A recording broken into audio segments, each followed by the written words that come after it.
Hey, so I don't know what you're interested in, but I thought I would at least catch us up on a couple other. We talked a little bit about the Episcopal Church. We talked a little bit about the American Revolution. And maybe it's worth mentioning a few other developments that are all sort of parallel, right? So maybe you've heard of this guy who fled England for horse thievery, who had a really, was very religiously inclined, was rejected from several religious traditions, that being Joe Smith. Before he came here, and was taking a walk one day and tripped over some golden tablets in the woods that had strange hieroglyphical symbols that he couldn't read. And then the angel Moroni gave him some magic glasses so he could read the tablets, which he then translated into English. That's the Book of Mormon. And then he took the tablets and pawned them off, because since they were made out of gold, they were like worth a lot of money, and now the tablets are lost. So this is the story of the Church of Jesus Christ of Latter-day Saints, the Mormon Church, which, by the way, is the only Christian denomination that is growing at a rate of 10% every year since its inception. The early Mormons were not much, appreciated. They mainly because it seems, and I'm not being, look, we've all got critical parts in our history, so I've been pretty critical of everybody. But apparently, Mormons would move into a town and just sort of take everything, like take it. And if you didn't want to become a Mormon, you should leave, and they were keeping your horses. So the US government did not enjoy this. And at a certain point, raised a militia to drive the Mormons out. So if you know anything about Mormon history, they got to a place in Illinois that they called Nauvoo, and they said, this is paradise on earth. And this is where they were going to settle, but the US government was like, we're going to kill you. So they ran. And they ran into Utah because no one wanted to live there. And Utah then became sort of the new promised land for the Mormon Church. Joe Smith, actually probably not, I mean, other than the horse thievery and sort of shaking down folks, probably not an awful guy. I mean, charismatic. The real flourishing came after Joe Smith's death, though. There was a split, just like we'll hear about in Islam, who becomes the new leader of the Mormon community. Joe Smith's son. Some people thought that, and that branch of the LDS still happens today. It looks very similar to a lot of other Christianities, but the more popular following was, of course, Brigham Young, right? And Brigham Young was the one who advocated for multiple wives, etc. So there's different kinds of Latter-day Saints. And you know about this from watching TLC. There's the ones who still have polygamy, and then there's your regular Mormons like live in this area that don't.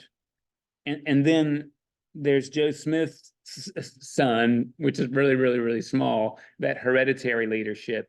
But the Mormon Church,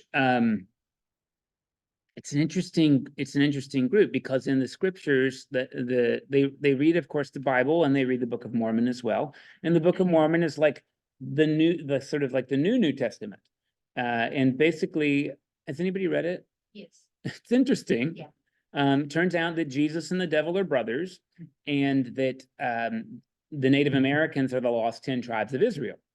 And Jesus appeared to them like in the 1400s, because they shouldn't get left out. I mean, that's actually pretty compassionate and thoughtful.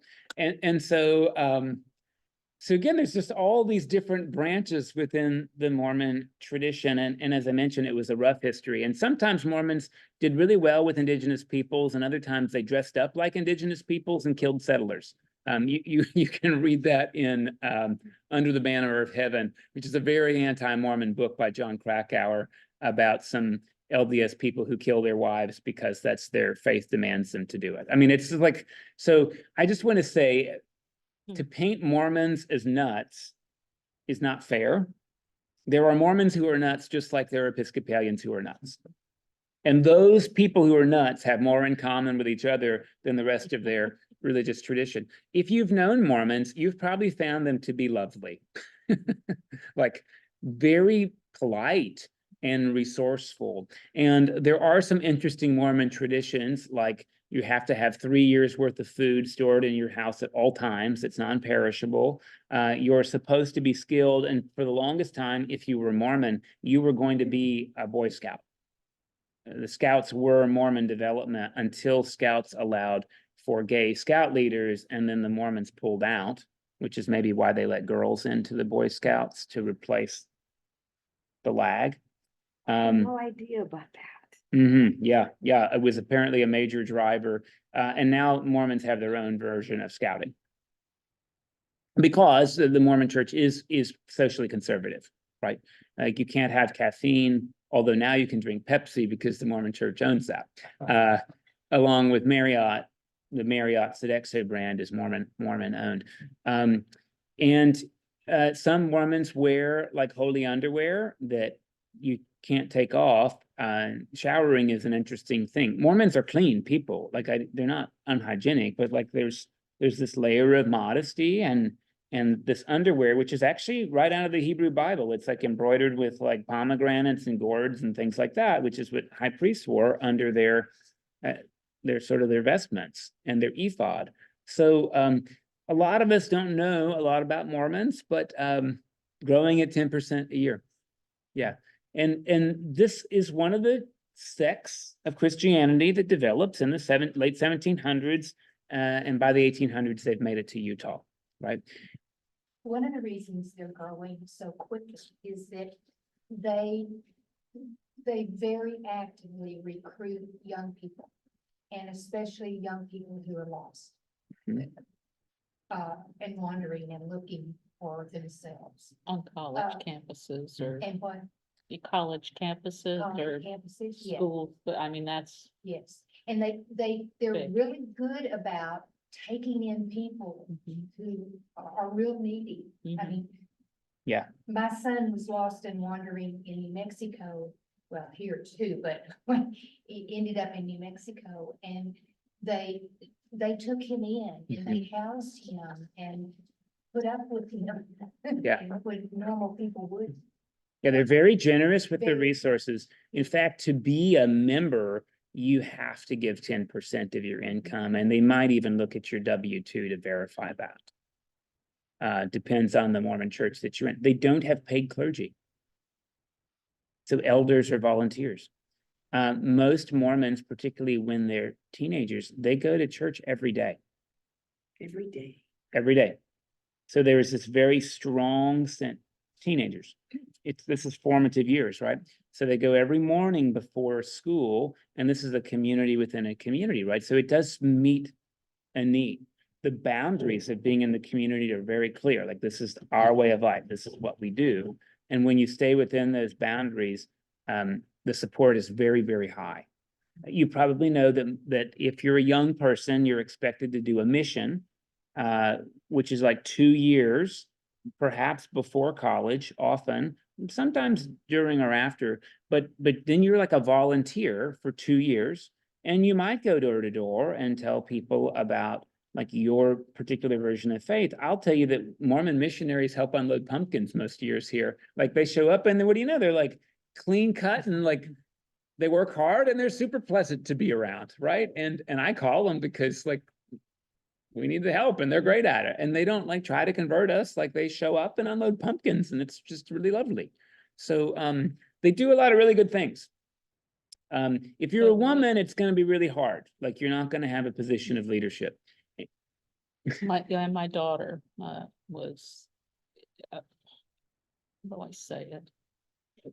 Going to the Mormon church and was like really gung ho about it. And I was reading about it and I said, and you need to, tithe 10%. And she said, yes. I said, do you get a voice in how that money's spent? No.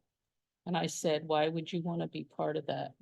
I said, what other leadership roles are available for women? None. And she goes, well, they could be, it was like a first aid or Red Cross. I was like, no, what I mean is, do women get a say in how the money that the church collects is spent? Do you get to pick a charity? Do you get to, have a voice in that? No. And I was like, why do you want to be part of that? I said, what other leadership roles are available to you? Can you lead a worship service if you wanted to? Or something. I said, whatever you want to do, like, no, nothing. I was like, why do you want to be a part of this? because it's a close-knit community with really well-defined roles and people who are very pleasant to be around. They don't Great smoke, day. they don't drink. Well, It's a very she doesn't, safe place, att- that you feel very safe. yeah, she doesn't yeah. attend anymore. Oh, And that may But- change. That, I mean, I didn't tell her not to. I just asked her, why do you want to be part Yeah. of that? And anyway, and then she was thinking of getting baptized there. And I was like, oh, I'm thinking, well, let's be supportive, even though you don't agree with it. And she says, well, you can't come. And I said, what do you mean? And she says, well, you can't come, like you can't be there. And I was like, why not? Well, because you're not Mormon. And I was like, so, I can't be part of anything that's significant in your worship life. You don't have a choice in how money that you contribute is spent. You can't have any leadership roles. Why do you want to be a part of this? The other So- thing, the other thing I understand is that the husband has complete authority over whether the wife gets into heaven or not. I couldn't speak to that one. I don't know. Now, and keep in mind that every religious tradition has wacky doctrine that most people don't practice. Like, this is good to know, right? If I told you some of the Gaudium et Spes out of the Catholic Church, you'd say Catholics don't believe that, but documentarily they do. This is like, this is, tell me what I'm believing. Well, well, let me save that for later, right? But I'll talk about sacraments in a second, because that's what we were chatting about for a second. So there is a prophet in the Mormon Church. This is in Salt Lake. And sometimes they have revelations that can change the course of the greater church, right? Like, there was a revelation in the late 70s that Black people they're not Black because they're inherently sinful. So that was a revelation in the 70s. Okay. Right, Yeah. so now Black people can be Mormon with like full inclusion since the Is- 70s. So it's like these movements can happen like that. is that the Seventh-day Adventist or is that something? No. Seventh-day Adventist is very different, very different. Okay. Whoop. Yeah, this Okay. is just the LDS church. Okay. Latter-day Saints. The Latter-day Saints, right, are the ones Jesus shows up to in North America. There are like all kinds of archives. The Mormon Church has a lot of money. Like, this is not a secret. They have huge collections of historical artifacts, probably in a mine in Utah because it's very safe. There's a lot of like interesting theories about this, but I will share with you one of the practices about baptism is that people are baptized on behalf of dead people, including ones they didn't know, but certainly ones that they did. Like my great grandmother. Like, I don't want her to go to hell, so I'll get baptized for her. But also like Thomas Aquinas and Aborigines in Australia. And so like Mormon temples don't have big rooms. They have a bunch of little rooms. And the little rooms are baptistries. So the Mormon tabernacle is like an amphitheater. The Mormon temple is like a bunch of little rooms. You can't go in the Mormon temple because you're not Mormon. You can go into the tabernacle because it's an amphitheater. The other thing that I don't know whether you folks know this or not, but the biggest genealogy programs are run by the Mormon Church. The biggest one. Genealogy. Oh, yeah. So that's just a little bit about the Mormons, but and I suppose I could tell you a little bit more, but that's plenty. I mean, again, Utah wasn't by choice. If you've been there, it's beautiful, but you wouldn't want to live there in the summer, right? I mean, it's like tough to grow things. And Mormon pioneers, you look at what they did, like lowering wagons down ravines and pulling them up the other side. It's like, wow, like you must have really needed to be there. And they did, because the US Army was going to kill them. Oh, my. Around the same time, we got a couple other things you probably heard of, like maybe you've heard of this lady, Mary Baker Eddy. She's the one who started the Christian Scientist movement. And she did notice, like relatively prophetic of her, that, hey, commercial food production was not quite as healthy as growing up on the family farm. This is no mystery to us today. And Mary Baker Eddy started like essentially a health sanatorium and recruited some really important people to her cause, like Dr. Kellogg, who came up with cornflakes, and Dr. Graham, who came up with graham flour, which is where we get graham crackers. I'm sure they weren't as sweet. So like these were ideas of like whole grains and holistic food. And sure enough, Mary Baker Eddy was in some ways charismatic and believed that if your faith was strong and you minded your health physically with like food and took care of yourself, you could essentially live indefinitely. And she lived till she was like 97. And apparently had a pretty high quality of life. There's a myth that Christian Scientists won't go to the doctor ever. That's not quite right. It's not quite right, although they would like to tend to their maladies through, it's not so simple like they're just going to pray, through lifestyle and prayer. They would like to not take penicillin as a first resort. There's actually something lovely about that, but of course, you know, sometimes people twist that and won't give their sick kid penicillin and they die. So the US Supreme Court decided you will in fact treat your children when they're sick.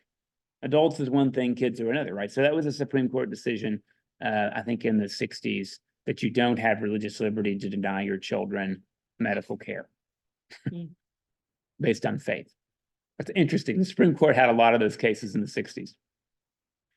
So what do you know? They still have a very reputable magazine. The Christian Science Monitor is like a really good magazine. Has nothing to do with Christian Science. It's just a magazine that they print, that the articles are really good. And like I said, you probably are wary of going to the physician when you're sick. That's a last resort because you're sort of meant to do this holistically, actually, not just praying, but you're conscientious about your diet and your exercise and, you know, like meditation and things like this. So Mary Baker Eddy, American Religious Retreat Centers pioneer. That's interesting because that's a lifestyle we all seem to want to do now, is like, how do I say it? Not avoid going to the doctor, but you know, it's like, it's what do I eat and how do I exercise and meditation? Like that's something I think a lot of people now like want to incorporate in their life. It's a trend that medicine needs to be holistic and not just treat symptoms, right? And that, hey, taking penicillin will kill bacteria, including all of the bacteria in your gut. Like it will destroy your gut biome. So you have to restart that. And do you want to do that? Sometimes maybe you do. Maybe you've got toxic gut. I mean, so, but this is the kind of stuff like chiropractors are talking about. So when you think about it, Mary Baker Eddy was like really ahead of her time. And I'm not saying that's all silly. I mean, there's something very appealing to thinking through life holistically instead of I'll pop a pill and that'll fix it. So Christian Scientism, right, goes back to the same time. You've probably heard of the Shakers. They were a bigger deal, and since you can't have sex, you can't have kids, and then it's harder to have converts. So apparently there's like 2 left, but the Shakers lived a very simple life. Part of the reason that they were celibate is because when you have a community of men and women and sex is off the table, women and men are absolutely equal because there's no pregnancy and child raising and bifurcation of roles. So the Shaker prophet was a female. What do you know? Also very charismatic, very committed to a simple life. And you probably know that Shaker furniture and Shaker brooms were like revolutionary. Shakers were crafty folks, right? Like if you have kitchen cabinets, if you bought them, you probably considered the Shaker design. My grandmother was a curandera. And curandera is in Spanish, that means a person who cures. And she did a lot of things with herbs. And there were a lot of, and everybody came and I saw her, and she was illiterate. She did not read or write Spanish or English. She could speak Spanish, but she didn't read it. My grandfather read medicine books, medical books to her. He read both languages, and he taught her a lot of what she couldn't learn just by talking to women. But it was when I was amazed, I was just a kid. And these women would come for asking her for advice on how to raise, was it right, for example, I remember the woman talking to her about, was it proper to hit children, to spank them? And she told them no, that children were not for hitting. And she's saying all this in Spanish, and was like, wow, she never hit us. She, she would just talk to us. And so it's just, and this was just, it was not a hidden thing, but it was in the community, in the Hispanic communities in South Texas. There was a curandera. Sometimes they were men, but primarily they were women. Yeah, and it's helpful to think through like indigenous wisdom, because like until the mid 1800s, like if you got sick, you were probably going to have like leeches and bloodletting, right? And so like you can understand why Mary Baker Eddy was like, I don't know about going to the doctor, right? Because like you would have surgery without anesthesia. Like if you needed your leg cut off in the Civil War, you bit onto a boot. Like ether got invented during the Civil War.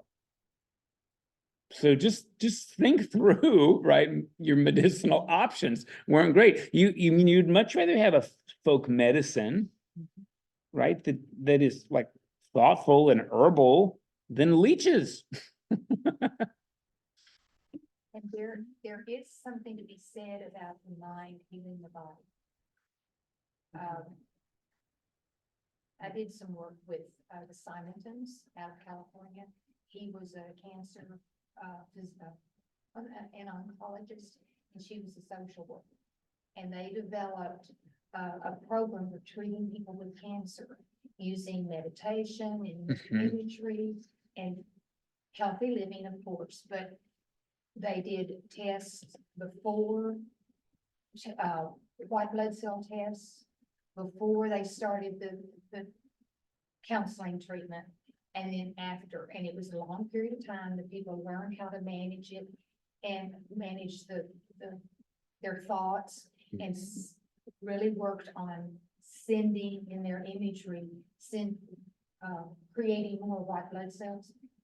The test showed before and afterwards, the white blood cell count went up. And so, there is some semi-science there. Yeah. There's also lots of stories of research on the power of prayer. And they've done some semi-science work on control group. Controversial studies, but several. Yes, yes. So I don't know, but I'm open. Yeah, and so like I think we could say how silly of them, but let's think compassionately about the times, right? And so these are a couple, I think I mentioned to you, there's like maybe 2 Shakers left, or actually maybe they both died. I mean, like celibacy is a big hurdle for young people, to be honest. So Shakers, we already know a little bit about the Quakers, right? Quakers, I mentioned, that's why we don't say thee, thou, thy anymore. Major role in the abolitionist movement, and really Quakers kind of spearheaded that. You probably know a little bit about the Amish community, who are not diehard traditionalists like we think. They're not antiquated. Every decision is made about whether to adopt technology on how it will affect their family life. So they have chosen the horse and buggy over the car because they believe the car will damage their family life. I don't know if they're wrong. Yeah, I don't know they're wrong. They, again, they eschew many technological innovations that will make them more efficient because they perceive that would damage their family life. Amish people are pacifist. This is true. They speak a dialect called Pennsylvania Dutch, which is really like German sentence structure with English words and some German. They're descendants of Menelaus Simons, Kingdom of Munster, right? We talked about him 2 weeks ago. And you probably know that the Amish have this tradition, shunning and banning. So when you're a young person, you're raised Amish, and then you get a period of time to do whatever you want, which is called Rumspringa. And usually you go on a Coke binge and you sleep with all kinds of people and you spend money because you've been working since you were 12. So you have money. People buy Amish crafts. So you go on a 2-year sabbatical, and then when you come back, that's over. you either decide to come back and live as a community, and all this is tolerated, like this is fine. You get your 2 years of freedom, but then you're going to be a serious Amish person or you're banned. Spring is 2 years on. Yeah, I mean, it depends on your local custom, but like 2 years, yeah. That was sort of like a spring break, but. Oh, no, Next. no, it's extended spring break. Yeah, and there's even documentaries about what happens on Rumspringa, and it's wild. I mean, it looks like one of those parties on a teenage movie that you, like, nobody does that, like Amish people do during Rumspringa. And like I said, they come, and often they do come back. Most of them do come back. The consequence of not coming back is your family will never talk to you or see you again. Which is like a way in which they, I don't want to say enforce, but that's just part of their culture. There are Amish communities all over, right? They're not just in Pennsylvania.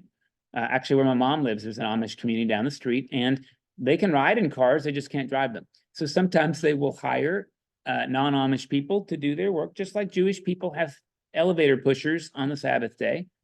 In New York or Israel, there's an automated version of that now, but it's okay if Gentiles do it. You just, if you're Jewish, you can't. And same with the Amish mentality. No, Yeah. there are the Mennonites also. and The they're- Mennonites are a step away. Right. Mennonites speak English, not Pennsylvania Dutch. They're also pacifist, but they tend to be very committed to a simple life.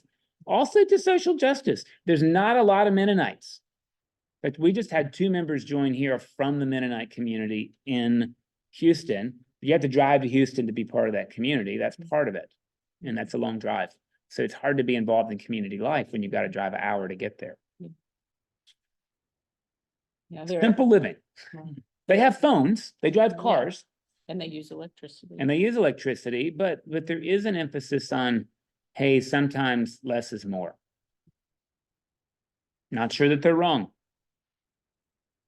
But they don't have churches or whatever, they meet at their homes. They often meet in Like homes. their- Yeah. Their worshiping time together. Yeah. And often because they don't need a church, because they're No. small communities. Right. I mean, there are Mennonite churches, not, Yeah, they don't proliferate like Southern Baptists and Methodists seem Yeah. to, right?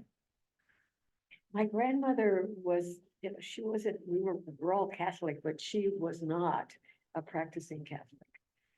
So she lived in a simple way. And she just, my aunts and uncles allowed her to do that. And her husband, my grandfather, allowed her to do that. And she was really the only one. But she was amazing, but she was also to me a little distant, like she seemed to me like not an untouchable, but someone who lived in a different space. That's what it felt like to me as Yeah. a child. Mm. And not that I was afraid of her. I wasn't afraid of her. I spent the night with them in their house and stuff. But it was, I never thought about that, but there were the Hispanic women, they're called curanderas, Mhm. healers. Yeah. That translates to healers. She just used herbs and natural stuff. Hmm. So when did the idea of the itinerant for preachers begin? Yeah, I mean, we give a lot of credit of that to John Wesley, right? Anglican priest, as we mentioned last time, who came here to Georgia, which was very young at the time, right? Younger than the other 13 up north, right? So, itinerant preacher, Wesley kind of would meet people where they were in the fields working or in like cities, and he had a multiple point charge where he would just kind of be a circuit rider preaching. He wrote prolifically, like I mentioned. His brother Charles was the gifted lyricist and hymnist, so we still have a lot of Wesley's hymns, and that got institutionalized in the Methodist church, that you're supposed to only be at a congregation 3 to 5 years so that you get rotation of ideas, moving preachers, that sort of business, right? John Wesley was particularly interested in, like you think about the original colonies, they're farms, cotton farms, and there's a lot of itinerancy among farmers. So John was trying to follow farmers around and not follow them around, but sort of travel and do that. And that kind of set up in some ways this idea of having itinerant preachers. And one of the things Tim was talking about when he first came in was tent revival meetings, which happened quite a bit in the American South, but also in farming communities, because when you live on a farm, you're rather disconnected geographically from even your immediate neighbors. If you want a thing, you're going to be walking or riding a horse some considerable distance. So to have a tent revival meeting is like having an extended family reunion where you get to meet like neighbors once a year. Now we have phones and TV and cars, so I think that's part of the decline of a tent meeting. A tent meeting in the old days, you didn't go for one night, like you went for 10 days and you camped. Why did you camp? Because there wasn't a hotel, right? It's like in the middle of farmland and people couldn't afford it. So you stayed and you brought your best food and you made your best food and you shared it around. And this was very like cosmopolitan for you. This was the highlight of the year, not just because it was religious, it was a cultural experience, right? This is when you got to meet people. And the ostensible reason was you were going to hear some itinerant preacher, whether it was John Wesley or Jonathan Edwards or Billy Graham. So like tent revival meetings now usually are like one evening or 2 evenings and you go home to sleep. But like it started out as you brought tents because you were staying, and this was this was the highlight of your year. You get to be around other people. Exchange of ideas, different food. So that was that's like a thing. Yeah, and follow up where my grandmother had a cabin, there were a bunch of cabins, and then the dormitories for the men, and then the dormitories for the women, and there's cafeterias, and they had services in the morning and in the afternoon and in the evening. It was, it was a fun place to be. Yeah. I remember going as a little girl to the campground Yeah. and it was wonderful. I mean, we still only, Trees. if you think about it, we only send children to camp. And that's a vestige of this. Like, there's something magical about sending your kid to church camp where they have like some kind of spiritual connection, but otherwise they're meeting kids from all over the place, the residential, like most of us are really big on no technology. It's a technology-free week, because not just because that's like an old tradition, but because like we think that works, like that does something. I don't think we're wrong. Like I think there is something like really strong about that experience. It's weird that adults don't do it because we don't make time for it. It's just like just an interesting thing, but it was a major thing. Hollow Rock was founded in the late 1800s. It's still going on today, same location.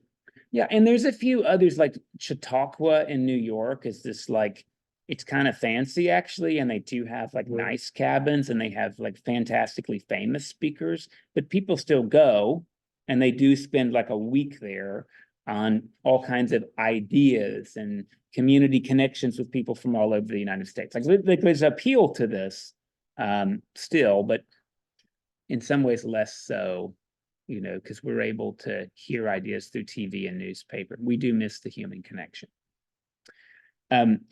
Another development that's pretty important is the founder of the modern missions movement. So think through what missions looked like before the late 1700s. They looked a lot like imperialism. We're Christians, you have resources, we'll take them, and we'll give you a gift of our faith. I mean, that's kind of how it worked. And of course, really famous guy, Cecil Rhodes, did that in South Africa. And his gift was to make South Africa civilized, which meant Christian and British, instead of having any respect for native populations. He also had a monopoly on the world's diamonds. So that kind of fueled his ability to pay for this, right? Meanwhile, in England, there's this guy called William Carey, who undoubtedly is the founder of the modern missions movement. He grew up the son of a cobbler, and by the time he was 12, he made a pretty significant historically accurate globe out of forgotten leather. And he ended up getting married and taking his kids with him to India to kind of share the gospel as a missionary. So he wasn't taking them over by force. He was trying to do religious conversion. Now, that's really different from the missions that the Spaniards made in North America, because that was tied to imperial power as well as conversion, right? So like friars sometimes meted out the king's justice in addition to the Lord's. If you know anything about missions, it's a mixed history, honestly. William Carey not trying to do that. William Carey goes to India and does this, and there's some famous other people, including the Judsons and Adoniram Rice, who come from the United States, and they end up making these missionary societies that fund them, right? So this is another way that like missionaries start to become itinerant speakers, is they may go to a culture for a couple of years, come back, tell stories to raise money to send them back. That still happens in the Baptist Church particularly. In fact, the Southern Baptist Convention owns more missionary capital than any denomination, strictly speaking. I know the Catholic Church owns more property. Missionary-specific capital, the Southern Baptist Convention is at the top of the list. And they have two really interesting offerings if you've been Baptist. One is called the Lottie Moon Christmas offering, and the other is the Annie Armstrong Easter offering. These offerings are fabulously supported in churches. I mean, really, like they make a lot of money. And they're named after two women who were missionaries, and women aren't allowed to be missionaries. It's a really interesting thing.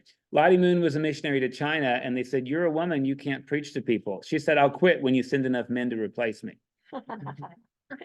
And they remember her with an offering that has helped them have the most missionary capital in the world, even though last year, if you're a Southern Baptist church and a woman is in a leadership position, you're not a Southern Baptist church anymore.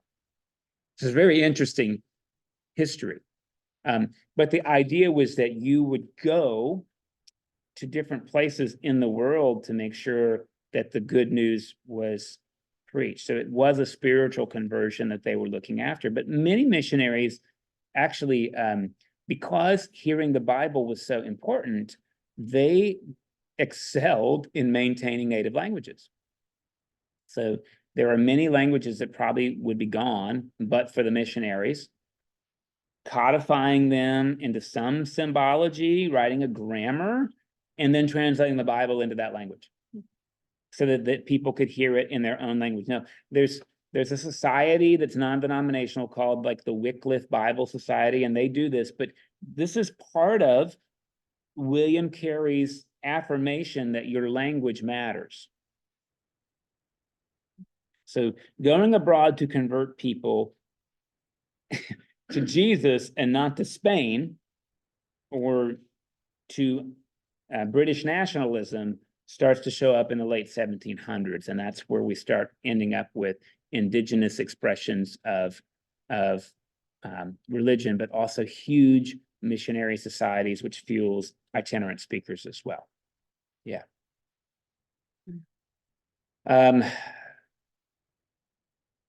That's just really scatter. When in the early 1900s, don't the preachers like Billy Sunday begin to get involved in politics? Well, let's think through that. Let me talk about politics a little more recently than that. Let me say that and I think I've mentioned this into different groups, so forgive me if I'm repeating, but there are a couple of developments I want to trace before I get to politics. One of them being, I've mentioned to you that there was a Jewish guy called Baruch Spinoza who realizes that there were sources in the Pentateuch. Like the book of Genesis was written clearly by more than one storyteller. And he was excommunicated and considered a heretic by his fellow Jews for this, because he was saying the Torah was a human product. nobody gives the guy credit for coming up with this. We give credit to this Lutheran guy called Julius Wellhausen for coming up with this idea called the documentary hypothesis. I mean, he basically ripped it off a Jewish person. And the idea is that, hey, like the Bible is in some ways a human product. It's not just God dictated this on paper. And by the way, most people at the time were like, oh, that makes sense. That makes sense. Like that explains a lot. But there became a trend, like this is called liberal Protestant scholarship.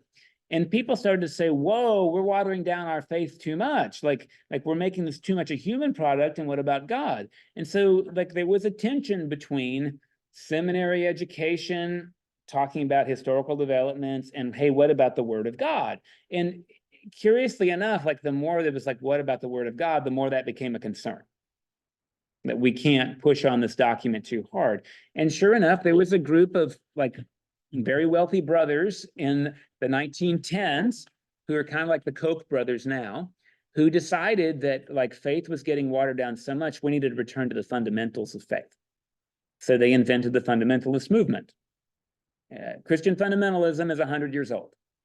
And it was paid for by two people who had no formal religious education. They just didn't like what their preacher was saying, so it must have been wrong.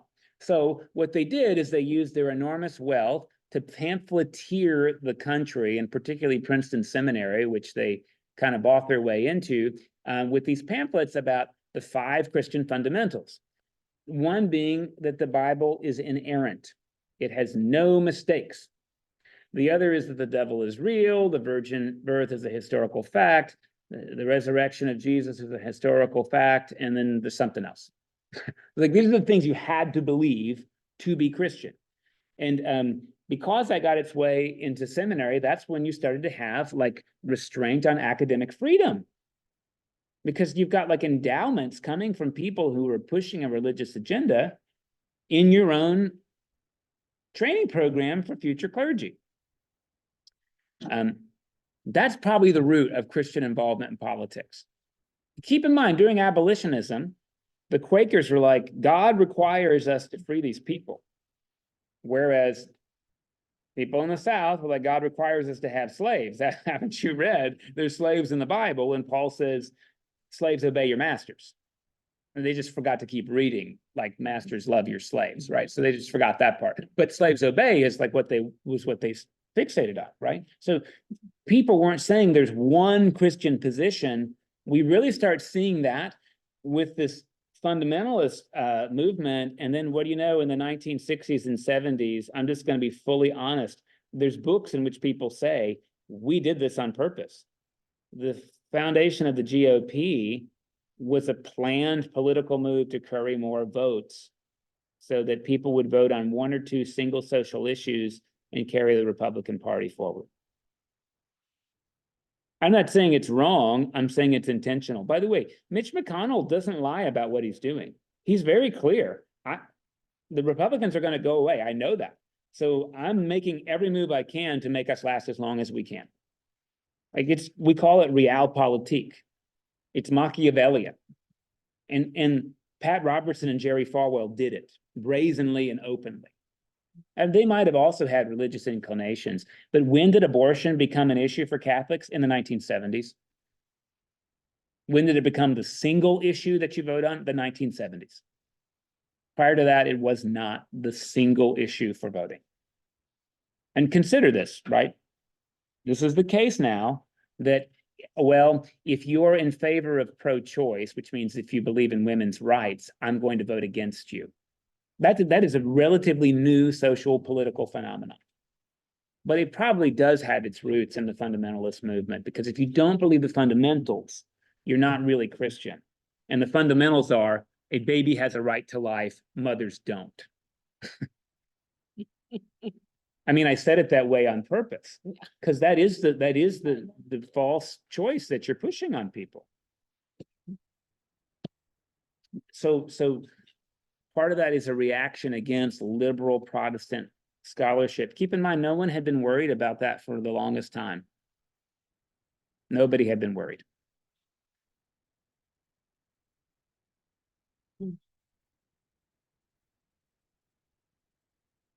Obviously, there's major ramifications of the Civil War. Like major ones. And there's interesting things that happen, and you don't have to like read up too much to know this, there's a Episcopal school in Tennessee called Sewanee University of the South. And it's called the University of the South for a reason. It was made to educate people on how to be good Confederate boys and girls, even after the Confederacy lost. The interesting history we have. In fact, like Black people weren't allowed to study there until the late 1960s. And I don't even think they were allowed to wait on people in the dining room. I mean, it was a segregated school, truly, because that was good Southern values. That's an Episcopal school. So that was the consequences of the Civil War are really funny, right? Like really funny. And it's really weird that you can lead a rebellion against your country and get a university named after you, isn't it? Robert E. Lee was a good guy. I mean, he was a traitor. No other traitors get that, but Robert E. Lee does. So it's interesting, our own religious political history in this country. I mean, normally traitors get hanged. I just want to be really clear.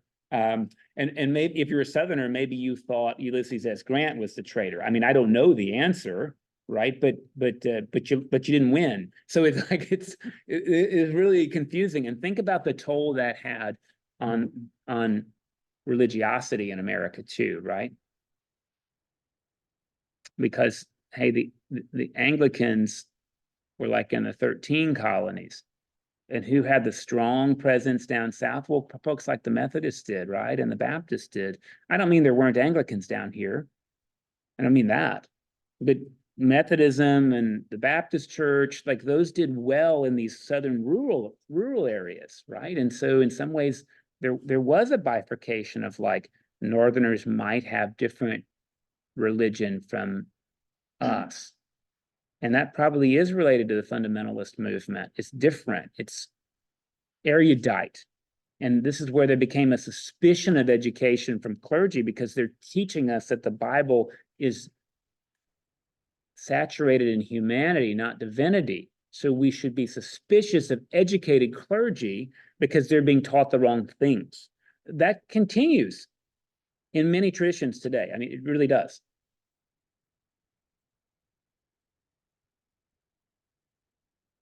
Like in the South, it's interesting. I'll just share as an Episcopal priest, and I don't know what it would be like somewhere else. Here, if I tell you something really weird, usually people are like, that's curious. If I said something really weird in the church that ordained me, they would say, that's wrong, leave. How do you know it's wrong? We haven't heard it before. Whereas the Episcopal response, well, particularly at this church, right, is like, we haven't heard that before. Tell us more, right? I mean, just consider that, right? And that's one of the effects, right? That's one of the effects.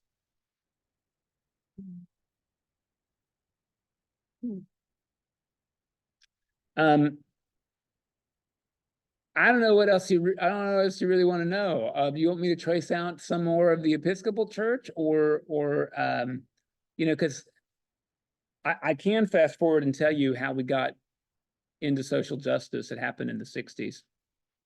And I can also share with you that a little bit about the religious change in the church. Has anybody been an Episcopalian before 1976? Yeah, and so there were a lot of changes that happened that year when we put out the new prayer book. So let me talk about those, and then let me talk about some of the social justice moves that we made, and they actually probably go hand in hand. Sometime in the late 1800s, there was something called the Oxford movement, and this happened at Oxford in England, where, you know, Anglican clergy are being trained, and it was really about, hey, our faith is really heady, so how do we get a little more practice and community going, right? And without talking too much about the Oxford movement, it became equally considerate of like how the liturgy and the service, what it does for the people, in addition to what it does for God. And so prior to 1976, it was called an altar, and it was against a wall, and the priest's back was to the congregation because the priest was representing them to God. So the service was a thing you did for God. But in 1976, the ruling was take the altar off the wall. You might call it a Lord's table, and the priest faces the people. And this is part of the Oxford movement. Actually, the consequence is like, now instead of me doing this for you, I'm doing this with you. And that's kind of laced in romanticism, right? This is also when we switched from morning prayer 3 Sundays a month to the Eucharist every Sunday. And you're expected to do morning prayer at home. Most people don't do it. Let's just be honest, but most people don't. Now hardly anybody does morning prayer on a Sunday morning. Like, we expect that we're going to have a Eucharist with a priest. Did this all come about at the same time the Catholic Church was changing too? Yeah, I mean, it's on the heels of Vatican II. So reminder, Vatican II was like the Catholic Church's second reform movement after the Council of Trent. It was an accident. They elected John Paul because he was this like old wizened guy, like he's going to die soon. Like sometimes you want short papacies because not much is going to change. So they elected this guy, John Paul Pope. And then he was like, we're going to have an ecumenical council and reform the church. And they're like, no, we never would have voted for you. And he did. And this is in the late 60s, right? And John Paul I brought the Catholic Church into the 1800s. What do I mean by that? Like, the Mass doesn't have to be in Latin anymore. I mean, again, that's not a modern idea. That's from the 1800s, right? Prior to Vatican II, every Mass was in Latin. And you didn't understand any of it. It didn't matter because it was God's language, not yours. Unless you spoke Spanish and then you. Then you understood some of it. You understood some. So like, please hear, modernized is a little disingenuous, right? We've been speaking the vernacular since like 1520 in the Protestant church, right? So they did that. The other thing Vatican II did that was really interesting is they said, well, we used to say only Catholics are going to heaven, but actually, God's bigger than that. Just Catholics are on the highest rung of the ladder. And then the next rung down are like Anglo-Catholics, and then some Protestants, and then those other Protestants, and then like, I don't know, Wiccans, like it's sort of like this. But there was some testimony, right, that like other religions aren't inherently evil.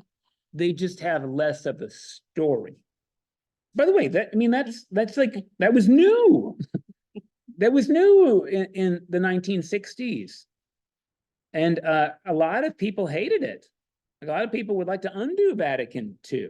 They'd like to go back to the way it was. But that actually was what allowed Catholics to be ecumenical for the first time and to work with other religions. And you know who took that up is the Jesuits.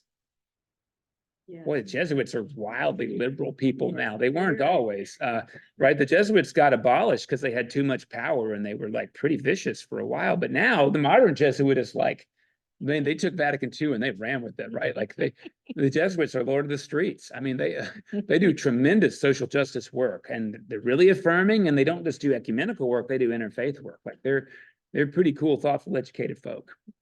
But yeah, so you got that going on in the Catholic Church. You've also got the Vietnam War, and you've got the Civil Rights era. And the Civil Rights era was a big push for us too, right? Because just to be really clear, Anglican or Episcopal clergy got out and marched, and the parishioners hated them for it. Some of their bishops hated them for it. Some bishops did. I mean, but I would tell you that in the 60s is when the clergy got more liberal than the lay folks. Yes. Because they'd been educated and because they had this sense of religious duty, and many of their congregations were like, do not march. And they were like, hey, see you from the march, right? So this was a really big issue. And some bishops, like the Bishop of Atlanta, there was a lovely Episcopal school called the Lovett School. And when the General Convention announced in whatever that was, 1968, that you can no longer have segregated Episcopal schools, the Bishop of Atlanta told the Board of Trustees at Lovett, disaffiliate yourself with the Episcopal Church so you can keep discriminating. This is what I want you to do. So like some bishops sabotage their own institutions so that they could continue to promote segregation. So it's, we didn't come out clean on this, but the clergy did get out front. And that is probably what led to the ordination of women. Because there's been a big push. Hey, we want to ordain women. General Convention took it up in 1972. Remember, they meet every 3 years. And that's when it really got taken on. And the vote was no. Particularly the House of Bishops voted no. There's a lovely documentary that I hope we'll watch this year. I just have to pay for it. But I saw it, and it's, you watch it and you're like, oh my God, like Episcopalian people hating women. Like what, Yes. how, like what? And you see them on film. Yeah. Because the way they did it is General Convention voted no, and there were 11 women who got 2 bishops to ordain them against the General Convention's ruling. So they didn't wait till they had permission, they did it. And then what do you know, in 1975, General Convention to accept the ordination of women. But I mean, that was a schism moment in the church, because they And there are didn't a do lot it the of right people way. that didn't. Even where I grew up, there are people that left the church that I went to and went to a more conservative one because they didn't believe that women could be ordained. Or- If It you was watch this big. film, it's so heavy to watch. Because in our head now, it's like, of course, but this is like 50 years ago. Mhm. In fact, it'll be the 50th anniversary this April of this ordination, and people saying these like hateful things like, we didn't gain 11 new priests, we lost 2 bishops. Oh, man. What's the name of this film? I don't know, the Philadelphia 11, I think. Yeah, I have to, if I make a donation, I can show it. The donation's pretty steep, but I think I'll do it anyway when we get closer to the anniversary, because it's an interesting thing to think through. And like, these women were getting like death threats at their home from Episcopalians, not from like, and this was on the front page of like the national news, Watergate scandal and church ordaining women, like same paper. It's sort of wild. So this is part of it. You've got Catholics opening the door a little bit. Now you've got clergy marching on the street, and like Episcopal clergy like got killed for doing this. Not a lot, a couple did, right? Then you've got the Oxford movement. Now you've got the ordination of women, and now you've got a new prayer book. Happened really fast for lay folk. And some lay folk felt like they'd been left behind, like their church left them behind because it changed so quickly. Then is the reaction to that Jerry Falwell and all those people? Once you come up with the fundamentals, you've sown the seeds for reactionary religious conservatism, which is a funny word, because what are they conserving? Right? To be a conservative means you're conserving something, but I can't say what conservatives are conserving. Bigotry and hatred, I don't know. Your power. Yeah. It's very odd. It's very odd. I mean, and it's really interesting because there was a political shift, right? Happened in the 60s between Republicans and Democrats. The parties kind of flipped themselves around, apparently with Barry Goldwater as the candidate, who, by the way, was an Episcopalian. He was out in New Mexico. Yeah. And Barry Goldwater was the one who wanted to have total war with Vietnam instead of what we did. Like, hey, if we're going to fight, then we're going to win. He was maybe advocating nuclear warfare, which thank God we didn't do that. I mean, the Vietnam thing was a fiasco. I think we all get that. And consider what that did also to like American nationalism too. Yeah. Really hard. Now, also in 1950s, you get these televangelists that were healing people on TV and all that kind of stuff. Oh, was that all part of this? I skipped over the birth of the Pentecostal church, which happened in 1929 in Los Angeles. There was sort of a prayer meeting, like one of these kind of tent kind of meetings, and then they were speaking in tongues and spontaneous healings, and that is kind of like the trace day, this particular revival. Keep in mind, revivals have been happening with itinerant preachers, tent meetings, that sort of business, right? And actually, I grew up in a church that had a scheduled revival every year where we'd bring in a preacher that wasn't our own, who was a circuit rider revival preacher, right? So that goes way back to Romanticism and Wesley and itinerancy and all of that. And then there were some people who really got on this really fast. Robert Schuller's one of them. I don't know if you know Robert Schuller. Crystal Cathedral was his church. And if you've ever been to the Crystal Cathedral, it's fascinating because the guy like had this perception that the automobile was going to change America. And it was going to change how people function socially. So the first church he built, he preached on like a high corner. There were some people in the building, and then there was a parking lot, like a drive-in movie theater, where people could drive up their car and listen to him because he knew people were going to live in their cars. This is back when drive-in movie theaters were a thing too, right? Like that was a thing you did. And a car was like everything. It was luxurious. I mean, we don't build cars like that now, right? That are like comfortable and Like a living beautiful and room. pride of ownership and all that. Now we build safe ones. Anyway, like, but you know, like he was way ahead of the times that way. And he was one of the first pioneers in what can we do with the radio and TV. Billy Graham hopped right on there too, right? I mean, early adopters in technology saw the reach that they could have. And sure enough, that's also when like shortly after that, we start hearing stories about people mismanaging that, like Jim and Tammy Faye Baker. And Jimmy Swaggart, right? Who were like making tons of money off this because the reach was nationwide. Whereas like, boy, a neighborhood church has a neighborhood reach. So yeah, a lot of this is expanding. And when you find out that there's a scandal with mismanagement of funds, well, that does something really tough to your faith too. Particularly when that person's been telling you, we've got to live by Christian fundamentals. That's part of the erosion, I would say, in like Christian credibility. How did the preachers that began healing people, how did that begin? I can't really tell you except for like those faith healings it's got its roots in tent meetings, right? It's a special event, happens every so now again. It's got some ties in charismatic Christianity that predates the 1900s. I mean, faith healers have been around a long time. When Jesus was around, there were other faith healers. There was a guy called Honey the Circle Maker, and he would draw a circle, and that was his circle of power. And like this is well documented, and apparently people got healed. Is it with the snakes too? The snakes is more of an Appalachian thing, right? The snakes is an Appalachian thing, and it comes from a verse, right? You can tread on serpents and like you won't die or something like this. So, okay, if we take that literally, if a snake bites us and we have faith, like it can't hurt us. So in some ways, it's like passing snakes as a sacrament. Turns out that some of those churches drain the venom and all of that. And it's odd. Like you think, who would be so weird, except it's not weird when you're impoverished. And like you'd like to know that faith has real existential power in your life. So like and this is part of the draw of charismatic Christianity, if I speak in tongues, that's evidence that God is real and not a ghost fantasy, because it's embodied spiritual power. By the way, charismatic Christianity outside of the Mormon church is the only kind growing in the world. Whether you're Catholic, Presbyterian, Anglican, etc., charismatic expressions of those faiths are the ones growing.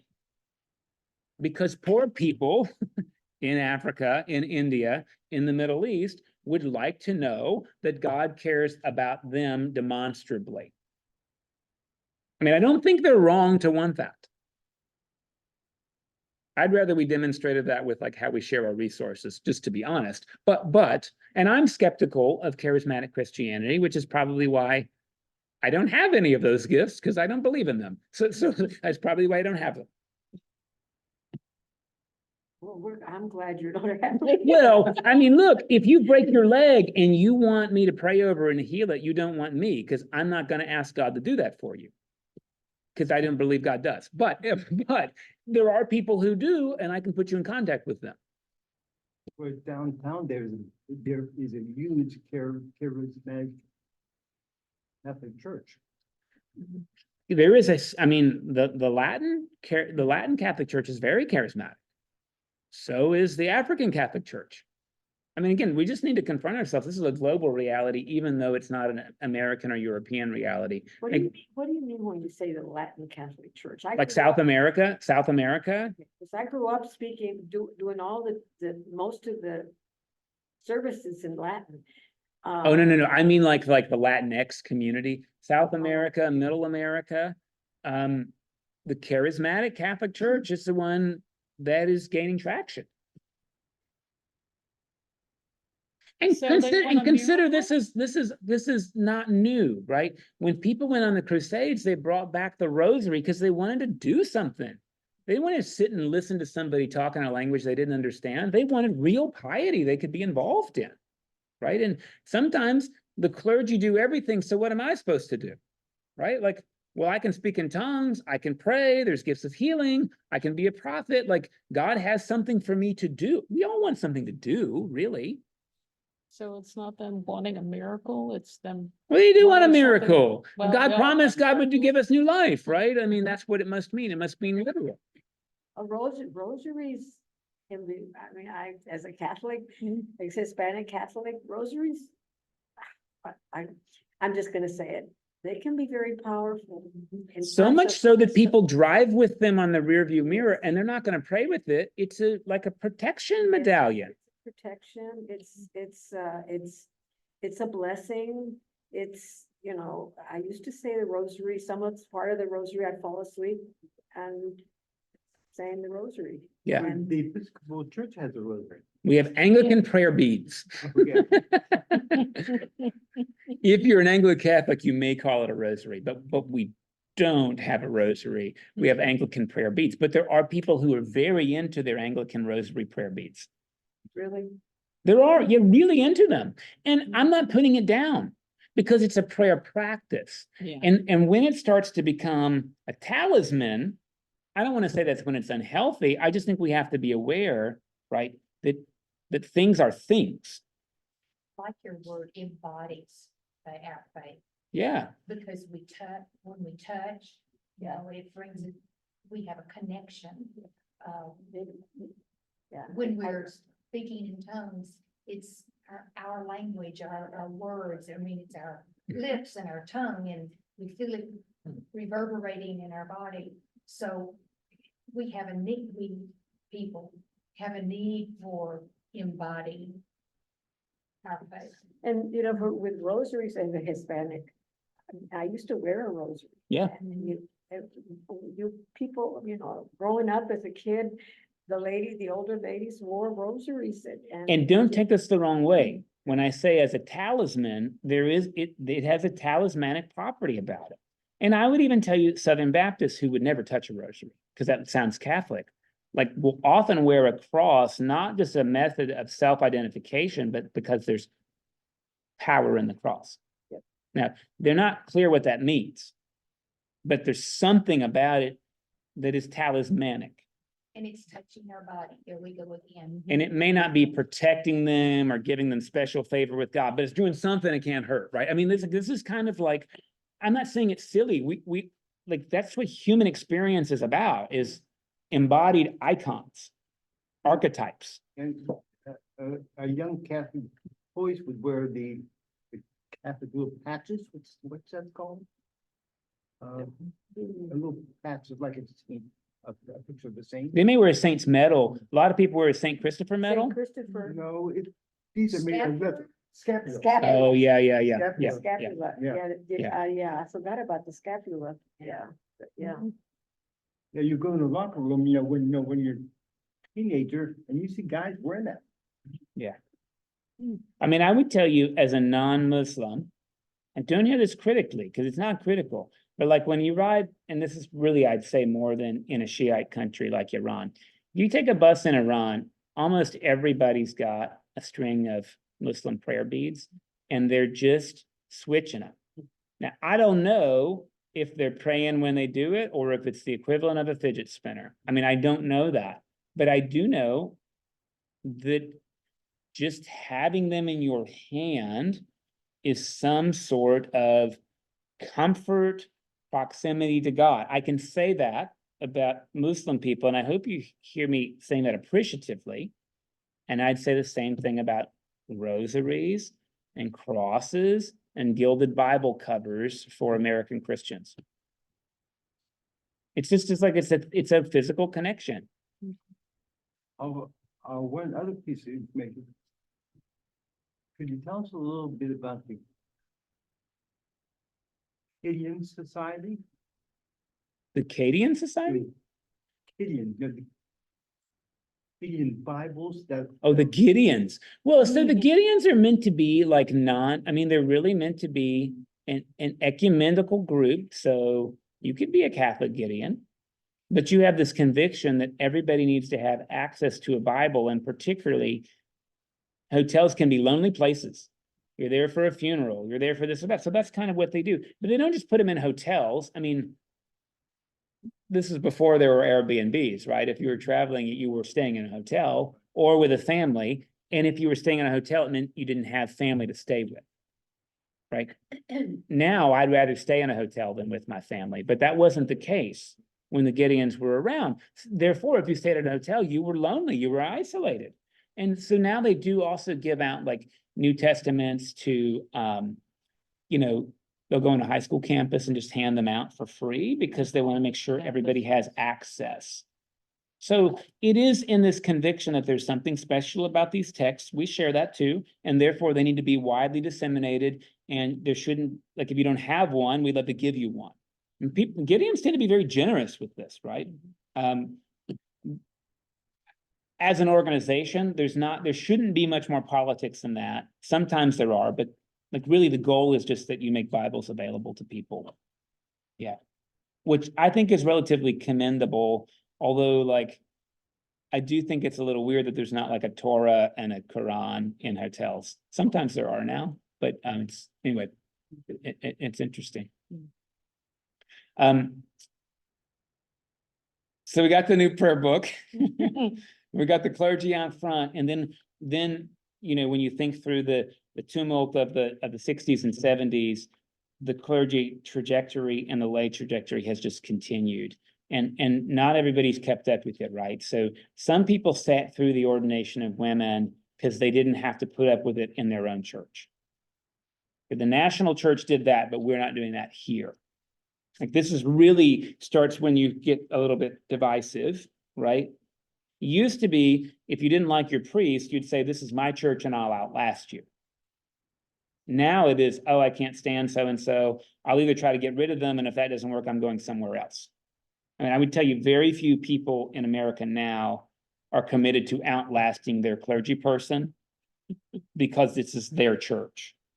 Because they have other options, and why go be miserable for years? I've known a few people who've said that to their priests, and I'm like, wow, the spirituality of that is really, I don't know. I think maybe your priest could tend to that for you, except you hate them, so maybe not. So it's, I would say there's like a splintering in denominational loyalty that's happened, and part of it has been like, oh, those positions are wrong, or that doesn't have to happen here. We put up in the Episcopal Church, we put up with the ordination of women pretty well until we got to the ordination of Gene Robinson. So Gene Robinson, openly gay bishop, who didn't ask to be made bishop. He was asked to run for bishop, and he was elected on the first ballot. And New Hampshire just made him a bishop, and they didn't ask the national church if they could. And the national church was like, whoa, like, we're not sure we should do it. I mean, consider that's how women were ordained too, not with permission. So this happened in 2003. Turns out like Gene's a really nice guy. Like, I don't know him personally, but if you ever heard him speak, man, he's a great speaker. And the people of New Hampshire loved him. I mean, they just thought he was a great priest. So they elected him bishop. And this is what really caused the shockwave. So what happened is General Convention in 2003, remember, they only meet every 3 years, was like, whoa, like this just happened. What are we going to do? Let's set up a study period. And the study period was 6 years. So the question got called in 2009, are we going to have openly gay clergy? Now, if you can be gay clergy, implication is you can also be elected bishop. So when women could be clergy, women could be bishops. I want to be clear, like we didn't bifurcate that. So 2009, this was decided at the General Convention in Los Angeles. And the decision was by General Convention that yes, you can. And when that decision came down, people who'd had it with women said, this is the last straw. Yeah. And they left, and many of them tried to keep the building, which is against our polity. All of them lost until the Diocese of Fort Worth went to the Supreme Court, and then they got to keep all theirs. They got to keep their buildings. So this is really when 2009, you start hearing about the Anglican Church of North America, which is not an Anglican church. This is really strange. The title is a misnomer. In the Anglican Communion, there's the Church of England, there's the Church of New Zealand, there's the Church of South Africa, there's the Episcopal Church of America. That's us. So we're in communion with the Church of England. The Anglican Church of North America is not. It is so weird because they have the name Anglican Church, but they're not in the Anglican Communion. Why is that? Well, because until the last couple of years ago, they didn't have any of their own bishops. The bishops of the Anglican Church of North America were like from Rwanda and Kenya. They were African bishops who were absentee bishops. And why was there an Anglican church? Because they didn't believe in the ordination of women or ordination of gay people. So there is an Anglican Church of North America somewhere over here now, like somewhere. And you might say, like, aren't we in communion with them? And the answer is no.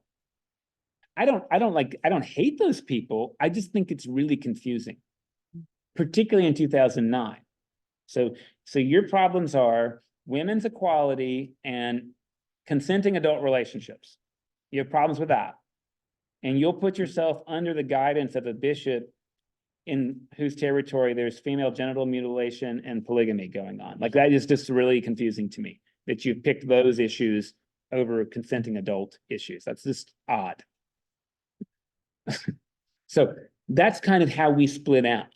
And once that split happened out, you know, some people dropped out. They said, well, to hell with the Episcopals, I'm going to be a Lutheran now. But in general, now that train keeps running, right? And so 2015, right on the heels of the Supreme Court decision, gay marriage is now a sacrament in the Episcopal Church. It used to be a thing we would bless, but it wasn't a sacrament. In 2015, General Convention said it's like any other marriage. Now the Pope has come out. Now the Pope is saying that you can bless a marriage, but it's not the sacrament. And I'm just going to tell you why that is. Because in the Catholic tradition, marriage is a sacrament, and the point of marriage is procreation. Yeah. Since you can't do that if you're same sex, it can't be a sacrament. In the Protestant church, the purpose of marriage is unity, not procreation, which is why you can have a same-sex couple have a sacramental marriage, because they can be unified. I don't see the Catholic Church changing that, because see, if you change the sacrament of marriage, now women can also take birth control. You see, the reason you can't take birth control is because you'd be inhibiting the sacrament, which is God's ability to cause procreation. Now, it's interesting, right? Like, Catholics will marry two 80-year-old people, knowing there's not going to be any babies. Like, they know that. They'll marry a woman with a hysterectomy because God could work a miracle. But if you take birth control, you're working against God's ability to work a miracle, which doesn't even make sense to me as a Protestant, because, like, to hell with your birth control. If I'm God and I want you to have a baby, I'm going to give you one, right? Like, I mean, like, but this is why I'm not Catholic. No hatred against the Catholic Church, none. That's not linear or logical to me. But it does make sense why gay marriage can't be sacramental if you can't have the kids, and that's the whole point of the sacrament. But they can adopt. But Of course you can adopt. But the priests themselves, they individually make their own decisions as to how they're going Only for so to long. make the stance. Because after so many controversial stances, you might find yourself either not a priest or filing papers in some catacomb as a priest. I mean, just to be honest, right? So yes, I know priests who will marry a Catholic to an unconverted Catholic. You're not supposed to do that. But I know priests that'll do that. But they're not supposed to. So it depends on the oversight of their bishop or archbishop as to how long that's tolerated. Yeah, as a Catholic, I mean, I grew up Catholic, I still think of myself as a Catholic. Yeah, And every bishop, I mean, every pope is gonna probably take a different stance on some positions based on his own interpretation of his relationship with God and how he describes that. this is why it's so difficult for the Catholic Church to make institutional change. Because in Catholic doctrine, when the Pope speaks ex cathedra, the Pope is infallible. So if a Pope spoke ex cathedra and said women can't be priests, how can you undo what was infallible? You'd be undoing the doctrine of papal infallibility if you did that.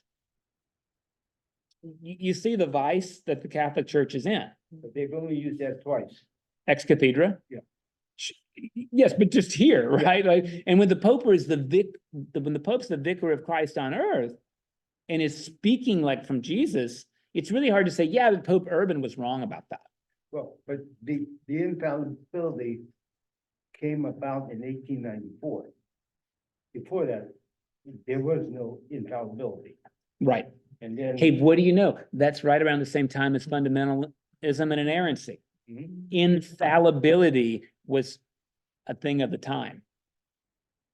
Because it was enough before the Pope said it. But now we need the extra guarantee. Yeah.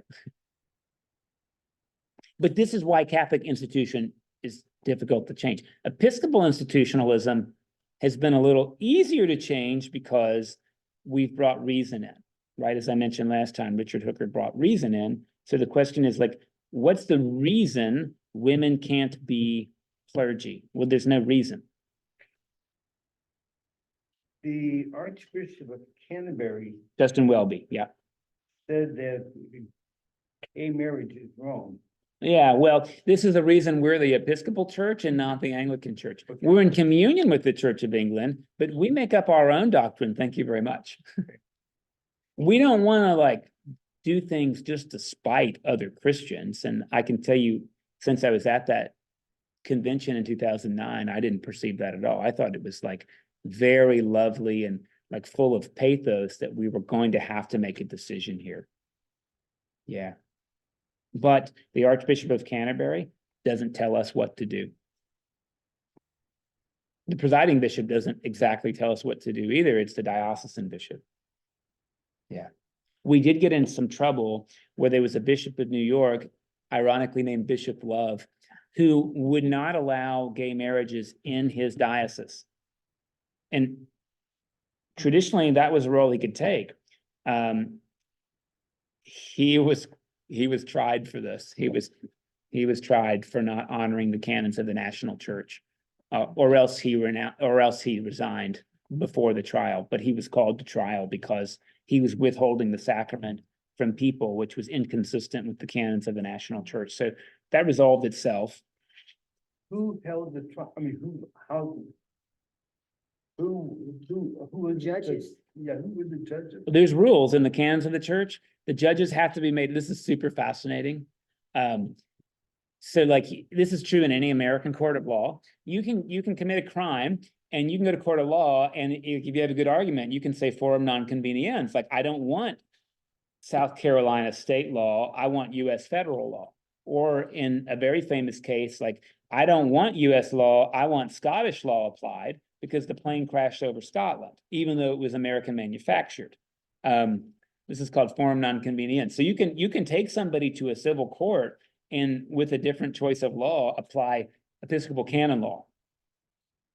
Oh, really? And there might be a presiding judge that's an appointed judge, but they have to follow the rules of the canon law if they consent to canon law being applied over US law. In fact, this happened in the Diocese of Los Angeles, where the previous bishop sold a property because he wanted to, and the church sued him because they'd been promised that this would be a mission and they were growing. So they took him to court a civil court, but they tried him under canon law. And what do you know? The jury had to be made up of clergy and lay people and maybe a bishop or two as well. And I think he timed out before the case was decided. We're forced to retire at the age of 72. So I don't think John Bruno got a verdict because it was moot at that point. But yeah, he took him to court. So a judge has to be familiar with constitutional law? You don't have to be familiar, they have to learn it. Oh, wow. I mean, technically, I could ask for forum non-convenience. I want you to judge my case based on Sharia law. I don't think I've ever heard that being consented to, but like if my lawyers could argue for it and the judge granted it, then the judge would have to learn Sharia law and apply it. There was a cardinal that was just sent to jail in the Vatican, and he was tried by a Vatican court, right? Yeah. But he. So every country does that differently, but in our case, Embezzled money. yeah. Oh, that's right. I'm gonna be mindful that it's 11:25, so I better quit. We're gonna not meet for 2 weeks, Okay. but then let's come back and talk about theology 1 or 2 weeks before we. Where are you Okay. going? Are you going to? I'm going to San Diego, California instead of San Diego, Texas. Well, the